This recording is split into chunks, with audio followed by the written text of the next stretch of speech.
So, um, our little presentation is called Seal Pro Skills. It's our company, Connor Agriscience, is CON for Connie and Ron spelled backwards, just because that was the fastest thing that we could think of when we had to turn the paperwork in for Fresno County when we started our business. But we really focus on safety and first, and making better forages so that farmers can have more forages to feed that are of better nutrition. So Ben gave us a great introduction. Yes, I grew up in Minnesota, and yes, that's me in my childhood home in Lake Elmo, Minnesota, with Princess K of the Milky Way, and then later on we moved to Lake City, where my brothers had a dairy for until 10 years ago. So there I am milking our famous cow Cleo, and then we like Ben said, I moved along and came out here to California to work for Worldwide Sires. Then that third picture there is our daughter Madeline. She works with us. She is our controller and handles all of our financial information as well as our shipping and logistics. So although she's not out in the forefront very much, she is truly an integral part of our business. So Ron, I'll let you talk about these other slides. Yeah, the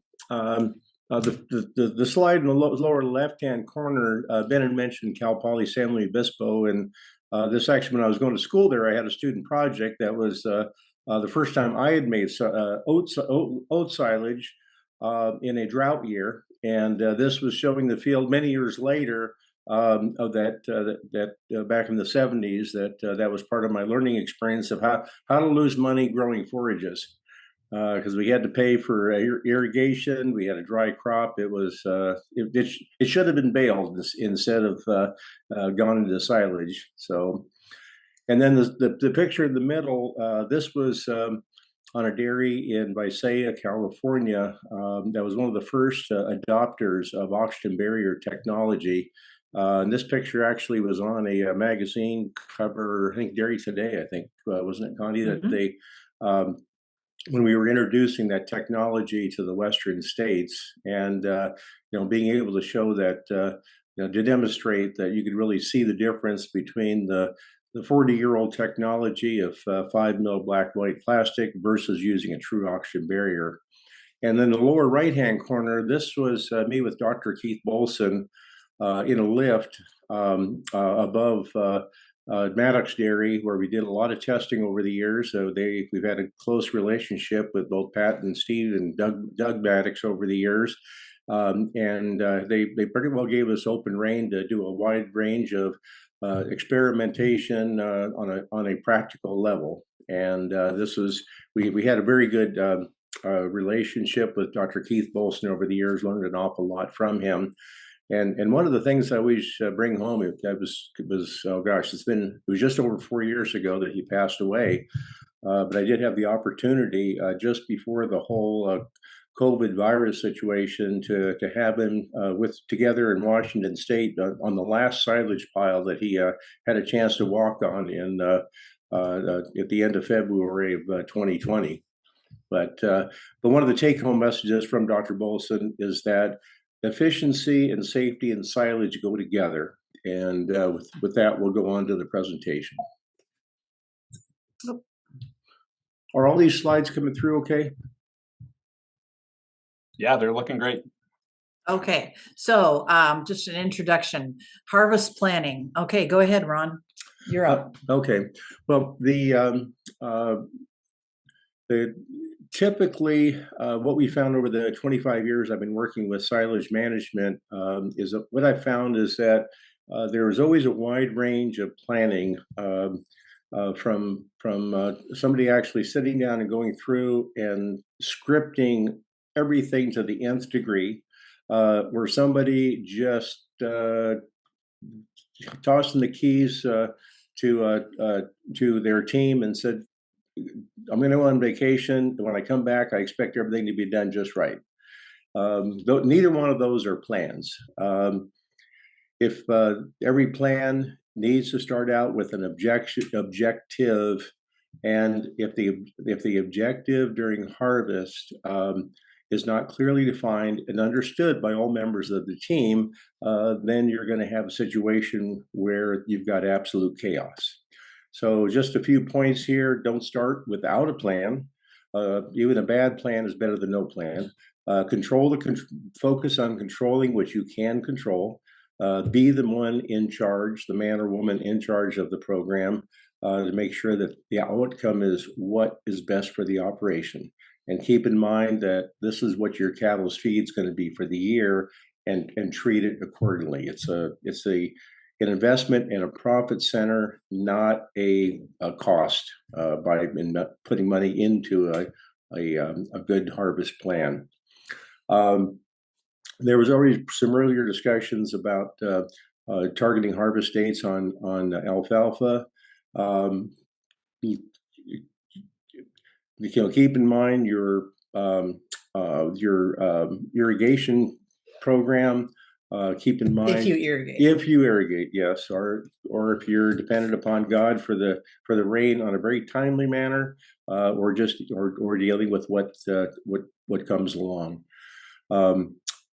If an optimal harvest dry matter, you're looking at 35 to 45%. Make sure you've got a discussion with your nutritionist to set that appropriate target.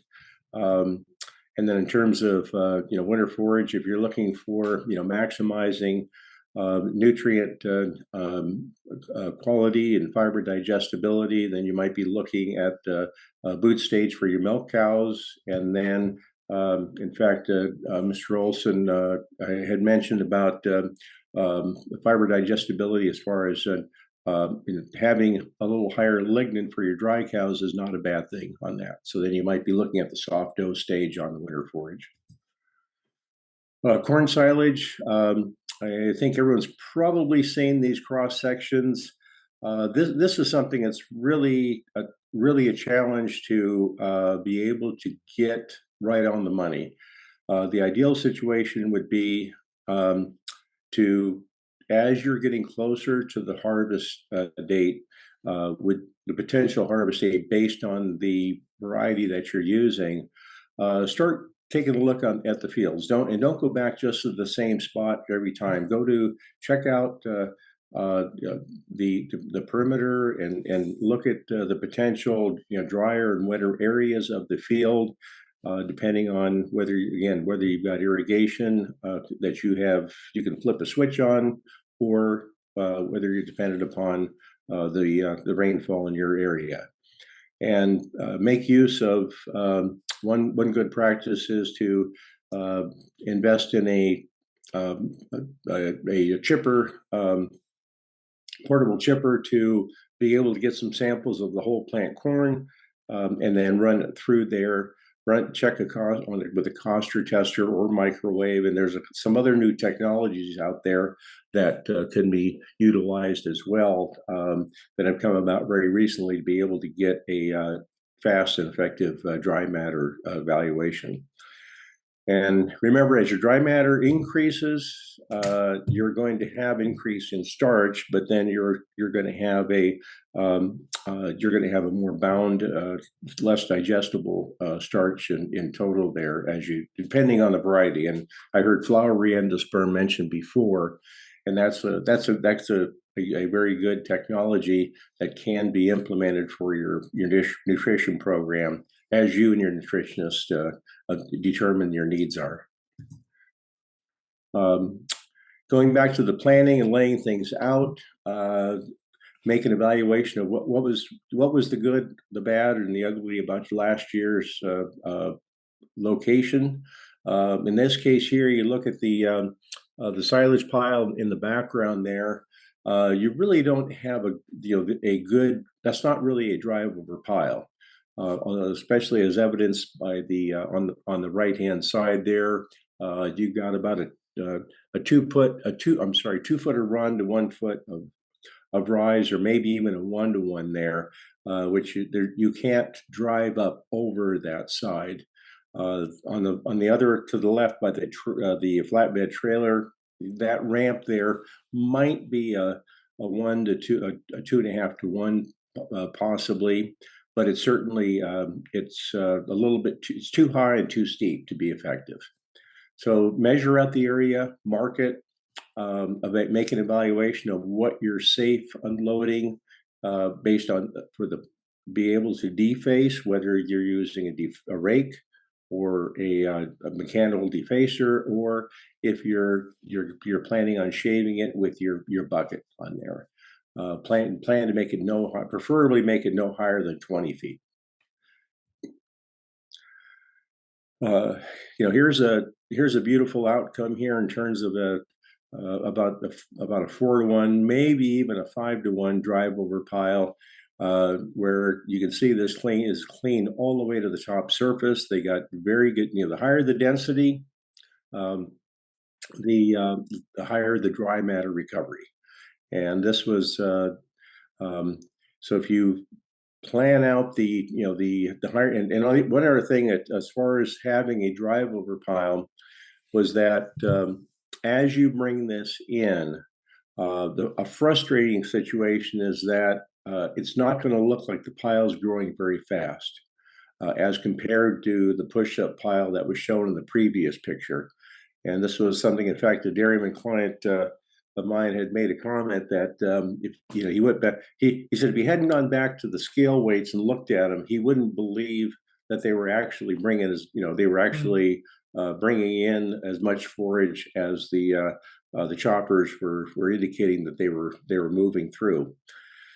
So you got to change your, if you are going to go to a drive over pile and an effective drive over pile, and it's going to be very uniform in terms of being able to walk on there without sinking your boots in. And, well, tell them about the boot test. Oh yeah. If you walk on top, before you get to the ceiling part, if you walk on top of the pile and you can't see the tops of your soles, you can't see the tops of your boots. If your boots didn't get that much, it's not packed, and you can't correct it by just throwing more weight on. You've got to have as part of the planning process is communicate with your pack tractor drivers that you want 6-inch layers, you want a long, shallow slope on the ramp, and just to keep that keep the equipment, keep the weight on the forage. Don't be driving off it. Inoculant choices. This is something that you should, as far as the planning process, have a discussion with your nutritionist about this. What are there situations that you have? Are you experiencing heating in your silage face? Do you have situations where you might need to be harvesting something on the wetter side that might be outside the parameter that you and your nutritionist would like to? But you can't control that. But what you can do is have a dialogue with your inoculant supplier as well as your nutritionist to make a determination of what might be an appropriate fermentation aid to get to control the challenge that's out there. But the main purpose of that inoculant is to speed up the fermentation, to control it, and then provide the best balance of organic acids to inhibit mold and yeast to grow and preserve the value of the feed that you spent so much money on. This is something I'm sure you've probably have heard of, the 800-pound rule. And if the objective is to get a density of 16 to 18 pounds of dry matter per cubic foot, the recommendation is that you're going to have 800 to 1,000 pounds of pack weight for every ton being delivered from the field in an hour.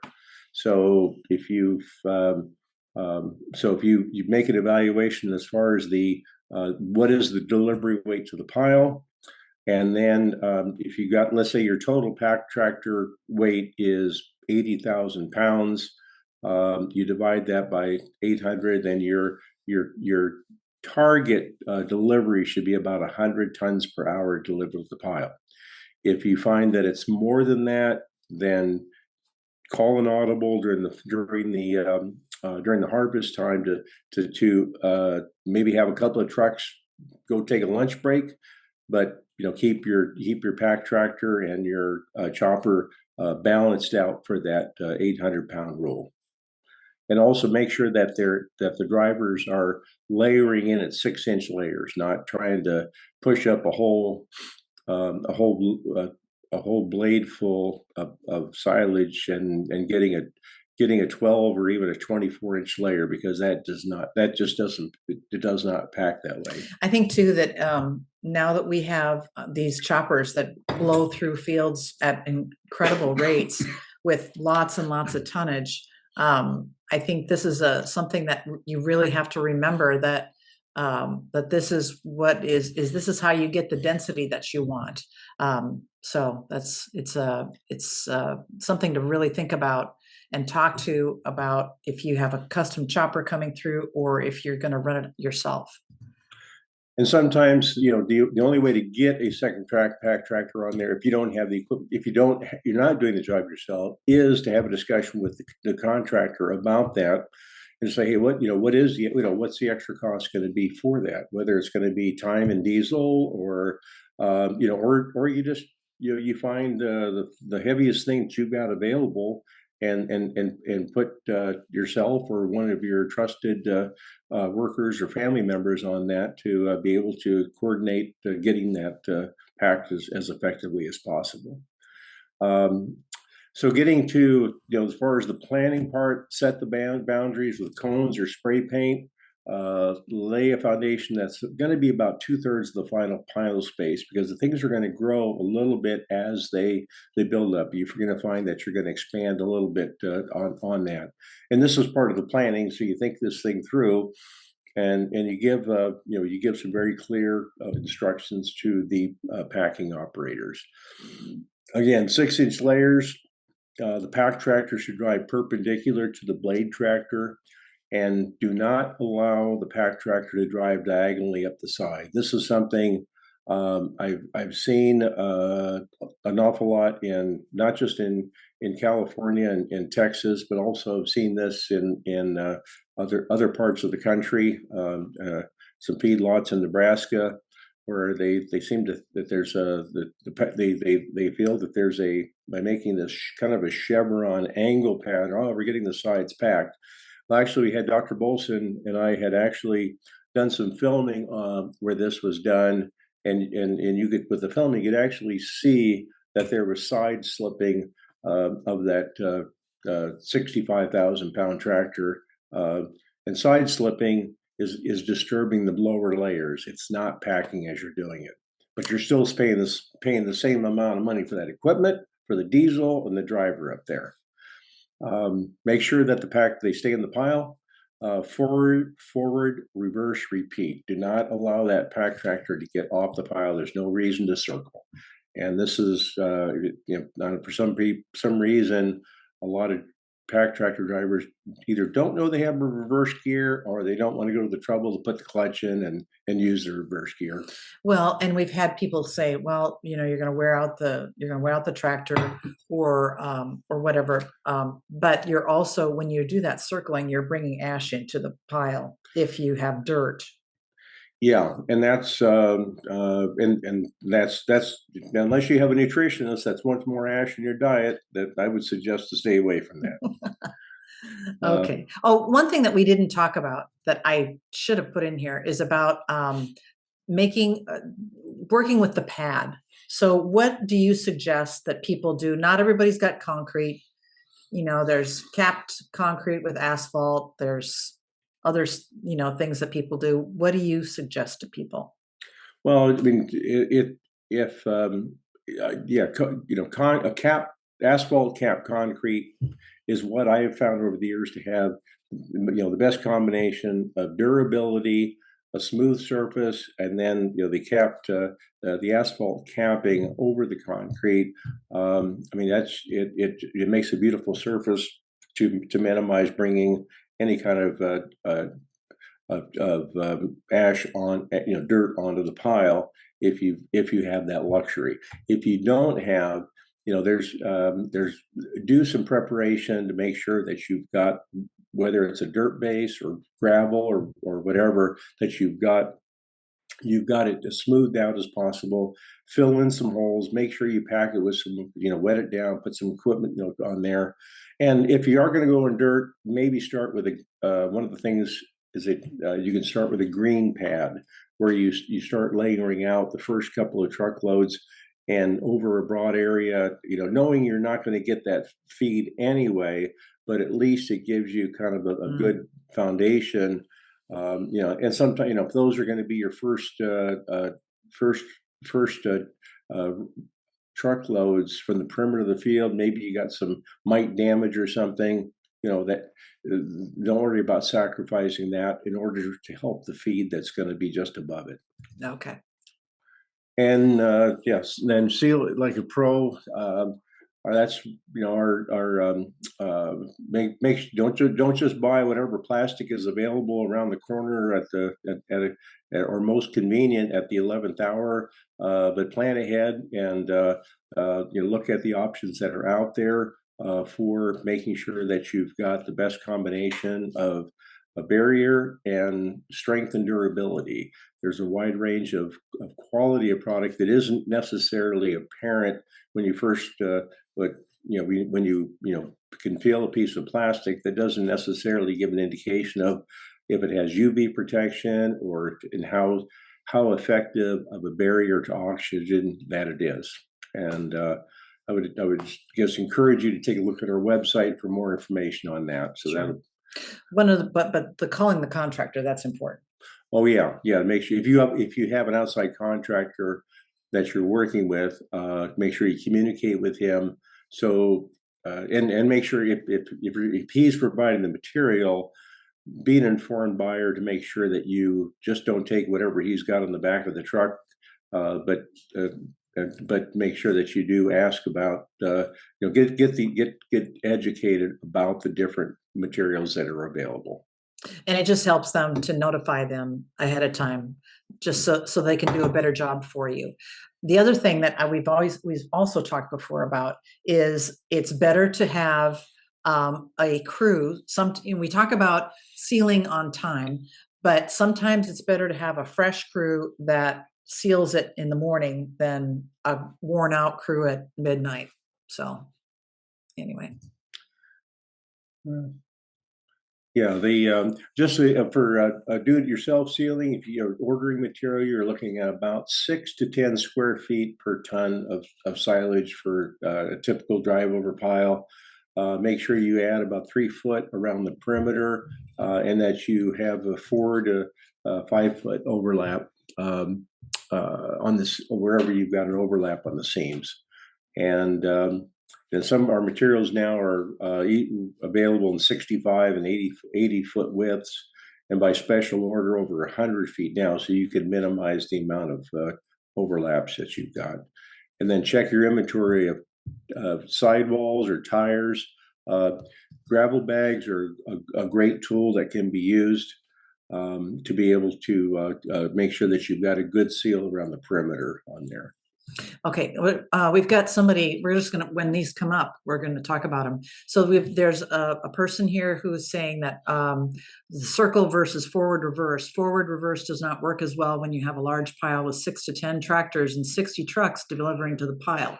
Not only is it impractical, it's dangerous. When everyone drives the same way, it's safer. This is also expecting that there is a concrete pad, which, yeah, that's true.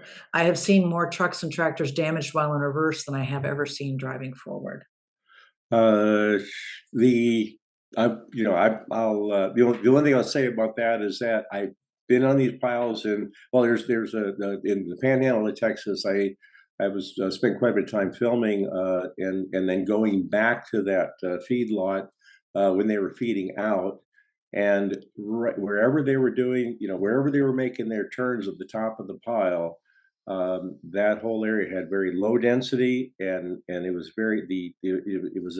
that created a problem on there. There's trade-offs for everything on there, and if it was my feed, I would make sure that people were using reverse gear and being aware on a safety standpoint. Yeah. Okay, so let me see if there's a question up in the chat about. I think there was a question there, Connie. Mike asked, in your opinion, what are the major causes of silage pile face collapse? Well, I'm glad you asked. We're ready to start talking about harvest safety. Good for you. The major causes are not having density. That's one thing. The other thing is when we have cave offs from undercutting silage, where we're not going from the top down and shaving down with a bucket or unloader of a rake or whatever, and just jamming into the bottom of that pile and creating that cave. So that would be my answer to that. Do you have something else too?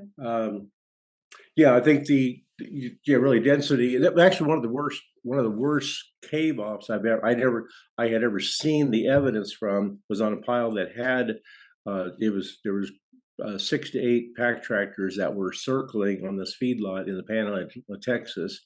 I happened to be there when we had that dairy conference in March of that year. So this was whatever 5 months after the harvest. And there had happened to been, it was about a 10 to 12 or 15 foot horizontal section had just dropped down and pushed out from there. And the day before that had happened, there had been a contractor crew out there to uncover the silage. They had been out there with it on that edge there, or close to that edge with equipment and people, and it was just a matter of timing that nobody got injured with that. Right. So. And this is an appropriate place to talk about this. This slide here is these are all pictures of people who have either been killed or severely hurt in silage avalanches. And that center one is one that Dr. Bolson talked about quite a bit. And you can see from that pile, it's a really big pile. It's obvious that they had been using a rake. It looks like it's dense, but it avalanched, and the gentleman in this case was killed by that. We've got lots of people that we know that have had something like this happen.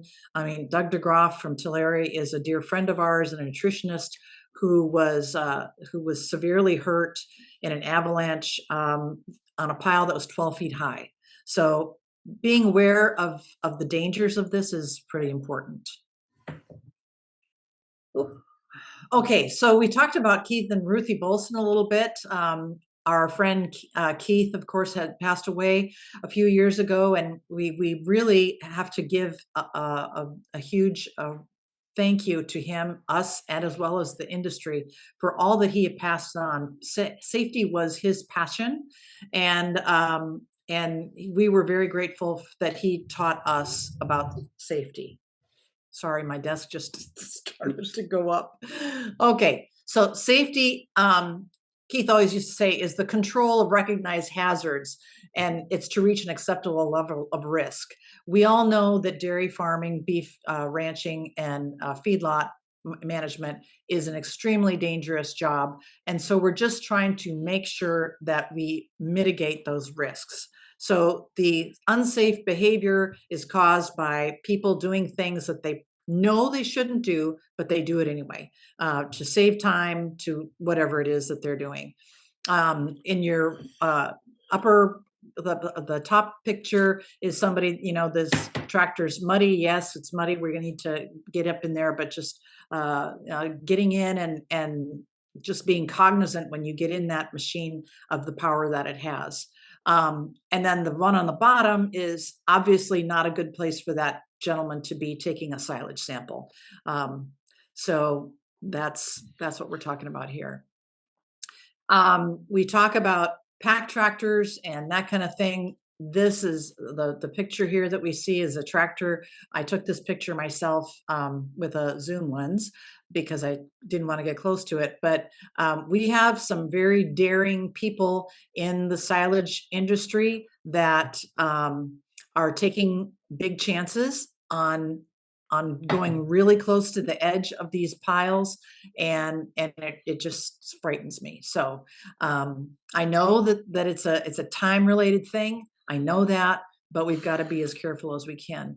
Some of the people who were in that picture that I had just shown were victims of nitrous oxide in silage, in silos, upright silos, and we'll talk about that a little bit more later. And then, of course, power takeoff shafts are very, very dangerous.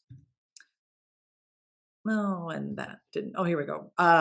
These are some of the other things, especially during harvest. The run over by or entanglement in machinery. There are some situations where you have to go out and speak to somebody in a field when they're chopping.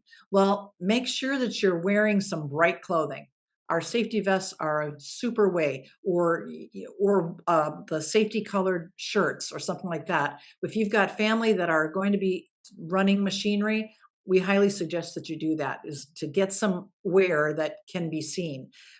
Pretend that you're scaring a bear when you're running up to a chopper, and make yourself as big as possible.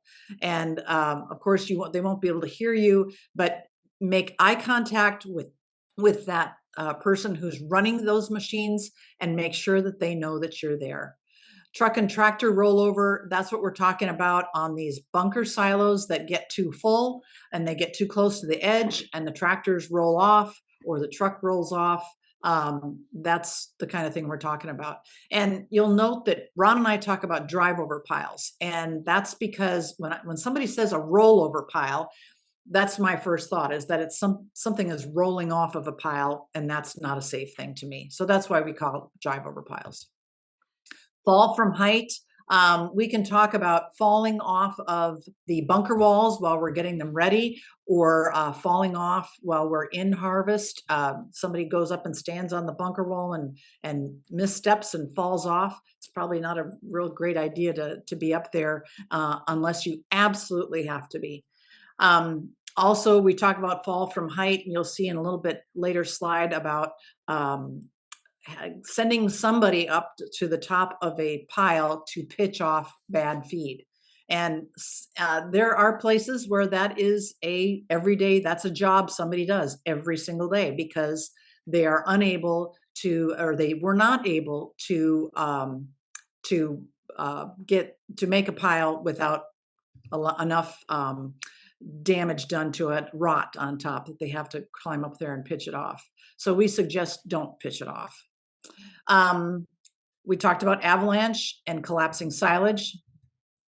We talked about silage gases a little bit, and we have a story about a gentleman up north of us who called us one day and said, "Hey, Ron, my heifers are all on one side of the lot, and they won't move." And Ron looked around, said, "Hey, look around, see, you're making silage, see what's going on." And sure enough, the heifers were smart enough to stay away from that silage gas. And he had silage gas coming off. It'll dissipate eventually, but you've got to stay away from that, because that will do huge damage, or it can kill you. Fatigue, getting tired. Everybody's tired, and just take the time to take a nap if you have to. Take time to sleep in a comfortable place if you have to, but watch your fatigue level. And complacency. Harvest. So farmers are so excited in the spring about planting and how we're going to fertilize and what we're going to grow and how long it's going to take. And then they get excited when it comes out of the ground, and then they get excited when it's, up to their chest. And then they start taking pictures of, all this. And they go out after chores to take a look and see where the crop is at, and whichever they're growing. And then when we get to harvest, we get all excited about it. And about 3/4 the way through, we've had about enough of this. And you start to get, oh, we got to get this finished. We got to get done. This is a big job, all that. And we start to get complacent. So be careful of getting that way. Stay just as excited until that last bit of crop is put away for the year. And then we can talk about alcohol and drug abuse. alcoholism and drug use is in the country and in our farming and agriculture industry as much as it is anywhere else. And so if you have people coming onto your farm, don't be afraid to go to town or go to, there's several websites that are available from, get a drug test. And if you've got somebody temporary coming in, make them take a drug test and make sure that your people are all safe. It's for your safety, for their safety, and your family's safety. Okay, so when we do all that, so that's a big introduction, but pre-harvest meeting, it alleviates the anxiety because everybody gets their questions out. And we have to remember, harvest comes very seldom through the year. We have our habitual things that we do every day on our farms, but harvest, that's something else. That happens maybe once, maybe twice, maybe 3 times a year, depending on where you're at. And it's not an everyday thing that we know exactly what's going to happen. So you might have new people in your operation or your family. It's something that we need to get together and talk and say, hey, here's what we're going to do. Here's what we're looking for as far as production goals, dry matters, kernel processing, and here's how we're going to monitor all that. We need to make sure that everybody has everybody else's phone numbers and is clear on what the emergency numbers are and when to call those. We issue safety vests and clothing. We issue ear and eye protection when you need it.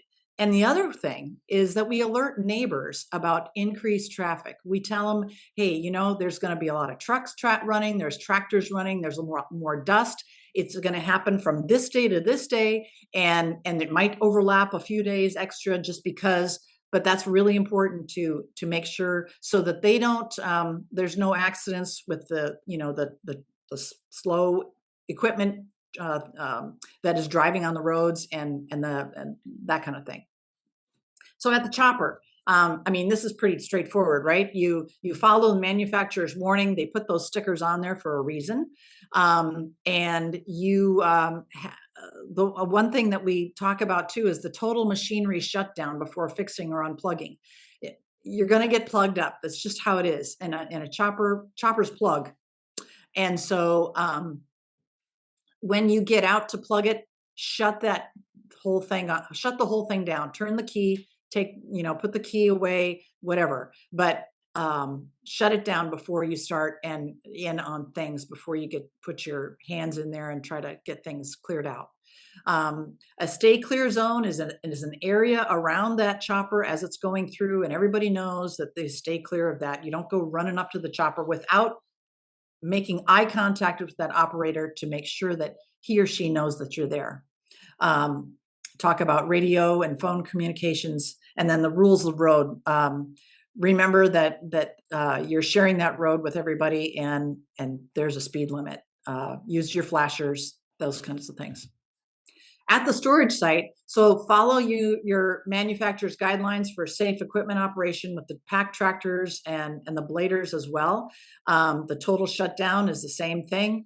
At the pile or the bunker, Ron talked about all these different things. One thing is use sight rails on bunker walls to help guide the tractor drivers, because when you get to that top, it's hard to see that edge. So if you can put up rails on those walls, that'll help make sure that there are no roll-offs. Then think ahead, play your actions forward. Be aware, it's that same complacency thing.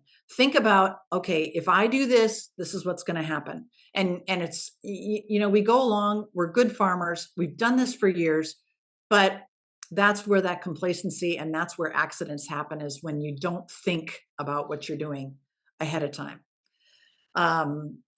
On tower silos, when we're blowing that silage up into those silos, I remember as a little girl growing up on the dairy in Minnesota that, the power takeoff shaft was the scariest thing. And that was hammered into me, is that you make sure that your clothing is not ripped and torn and in the way that's going to get into that.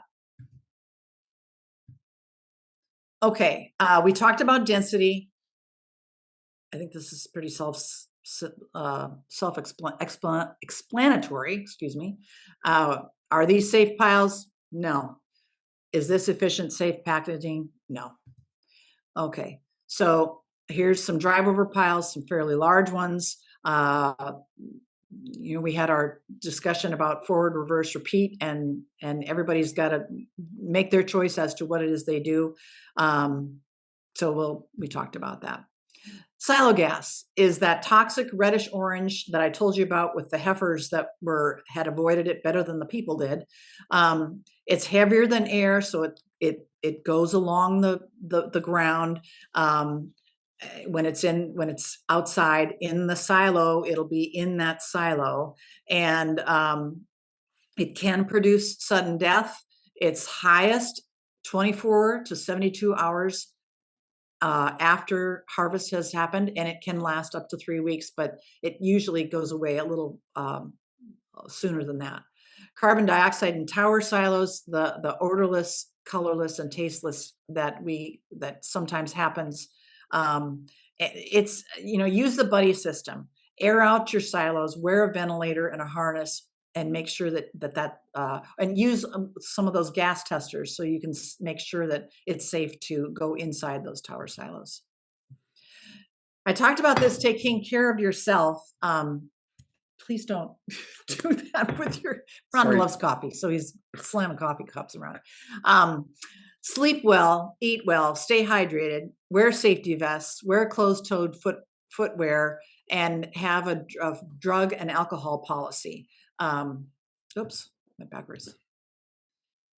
There's our guys on there with their safety vests. There's no way you're going to miss them. I'm just going to go over this really quick. Feed out safety. We talked about climbing on top and not to do that. Stay away from the face. The unsafe zone is within 3 times the height of the face. So if you got a 10-foot pile, you'd stay away 30-foot pile, 30 feet from the face. Here on the right-hand side, we have a picture of a loader that was crushed in an avalanche when they were taking care of this. So something that we talk about that I'd really like to talk about is that we measure the unsafe zone, the area that is 3 times the distance away from the pile as it is high. And you mark that. I saw this in Minnesota at a dairy. I'm not going to lie, it's not my idea. But you mark out that unsafe zone with safety cones. They're not expensive. You can get them at any farm and fleet, Tractor Supply, whatever. And you mark that area out. You assign to whoever is feeding that day. And it doesn't matter if you're on a great big farm or if you're just a very small family farm. This system works super. You assign whoever's feeding to move them every day, whatever distance whatever amount they took off the face, they move those cones every day. It reminds the feeder, because that's his or her job, that this is an area that he or she has to be careful in. So first it reminds that feeder. And then everyone who's driving by or walking up the pile or bunker, it reminds them to stay away. And we can put up signs all day long. Stay away, silage will collapse, all that kind of thing. But it's proven that when you have put up a sign, within, even like a week or maybe 2, nobody sees that sign anymore. But this moving sign, this moving batch of safety cones reminds us and keeps that fresh in our mind. So that's one of our favorite safety tips.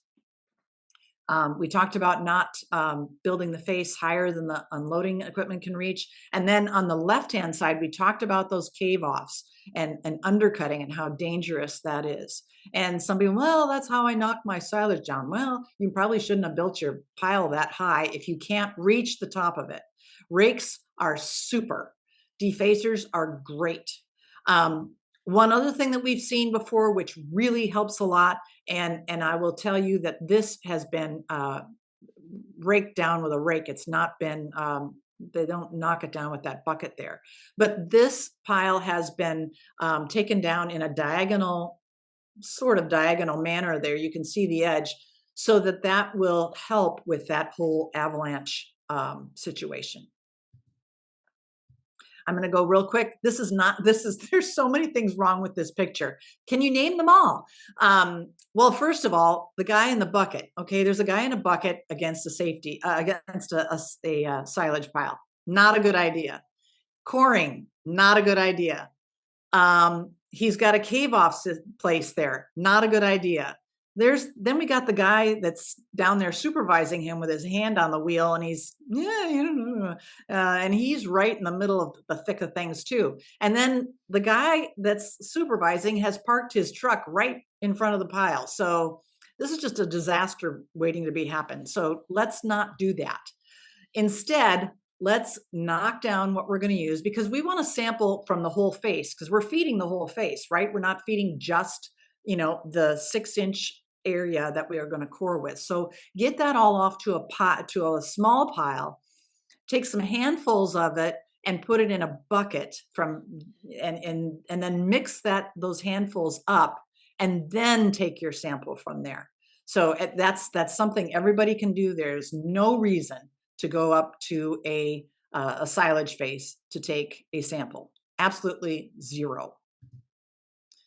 Teach your children, any of the kids that are in your family, or maybe they're on the dairy or feedlot, to not go in front of those silage areas. It's a great place to ride your bike, because there's probably not any other cement areas, and wow, what a super place. However, it's the most dangerous place. We do have a silage safety coloring book, and the first thing that we teach in there is that silage face is a monster, and we offer these for free. They're both in Spanish and English, and I'd love for anyone who's listening to this to order some from me at ConnorAgriscience.com, because I have a bunch of them in my storage room right now that I would really love to get out to people. They're really great for 4-H club meetings, for FFA chapter meetings, family farm meetings, employee training. I do not recommend them for town and country days or breakfasts on the farm when you have people. These are mainly for people who have an everyday need to be working around or living around silage. Oh, and then I've done this at Iowa State University with this same PowerPoint, and they said, yes, it's going to be required reading. So it starts out very simply. We also have a lesson plan that goes with this that I can send you, and then we can go from there. So please order them. They're free, free, free, free. Send everyone home safe. That's what Dr. Bolson used to say. Send everyone home safe. So make that harvest plan, have a meeting. Be mindful of the safety at the chopper, at the storage site, and think about, hey, what might I run into? Practice self-care. Take care of yourself. Don't run yourself ragged and be a martyr for harvest. Yes, I know harvest needs to be done quickly and efficiently, and get that stuff put in at the right time, but let's do it sanely too. Be visible, wear your safety vest or your safety shirt or whatever it is, stay away from the face, sample safely, and keep children away. So this is the Connor Agriscience website. If you go to the Learning Center, we've got all kinds of stuff on there. We've got a harvest plan, we've got a dry matter log, particle size, chop length test log, kernel processing log, and safety videos galore. And so you might say, well, do I need to log all that stuff? Well, you've probably been doing harvest for quite a while, or maybe you're just starting. And it's helpful to have those logs and have someone in charge of taking that information down and remembering that, so that when you get to this next year, every year's different. Every silage season is different. Your harvest this year is not going to look exactly like it did last year or 5 years ago. And what was the dry matter? Well, I don't know, maybe, but do you really remember that from year to year to year? I can't remember what I had for breakfast yesterday, much less what the dry matter was on silage harvests. So anyway, it's an important thing to keep track of. So we're going to go back up here to questions. Yes, Matt Winkelbauer. Yes, Matt Winklebauer, Bauer, at, I can't remember his feedlot name. Uh, Oh, oh, anyway, we did stop in and see, and unfortunately, we had talked to his daughter, Paula, when it was Matt's daughter was going to be walked down the aisle, and she was very sad that Matt was